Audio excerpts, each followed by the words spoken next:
நம்ம வீட்டு வயலில் பார்த்திங்கன்னா மொத பருத்தி வெடிச்சிருக்கு.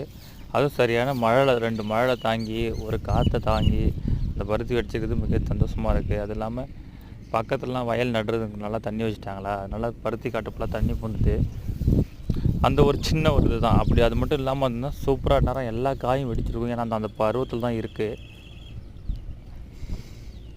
இதை பாருங்கள், இந்த வயல் கூட இப்போ அவ்வளோவா எனக்கு பாதிக்கலாங்க இந்த பக்கத்தில். ஆனால் இந்த பக்கம் பாருங்கள், இது ஃபுல்லாக தண்ணி வச்சதுனால எப்படி இருக்குன்னு மட்டும் பாருங்களா. நீங்கள் அப்படியே குளம் மாரி நிற்கிது வயலுக்குள்ளே. அது கொஞ்சம் மனசை கொஞ்சம் கஷ்டப்படுத்திட்டு ஒரு தருணம். அந்த தண்ணி மட்டும் இல்லாமல் இருந்ததுன்னா வச்சுக்கலாம், நேரம் அது பக்கத்து வயலில் தண்ணி வச்சதுனால அங்கே பாருங்கள் எல்லா பட்டமும் தண்ணி. அந்த வயலில் தண்ணி மட்டும் பூராமல் இருந்ததுன்னா சூப்பராக நேரம் அடுத்த செகண்டை பருத்து டிமார்னு வெடிச்சிருப்பார். என்ன பண்ணுறது, பரவாயில்ல, நமக்கு கடவுள் என்ன கொடுக்கணும்னு நினைப்பாரோ அதான் கொடுப்பாரு. நமக்கு எப்படி கைவிட மாட்டார்னு நினைக்கிறேன். ஓகே, ஃபாலோ பண்ணுங்கள்.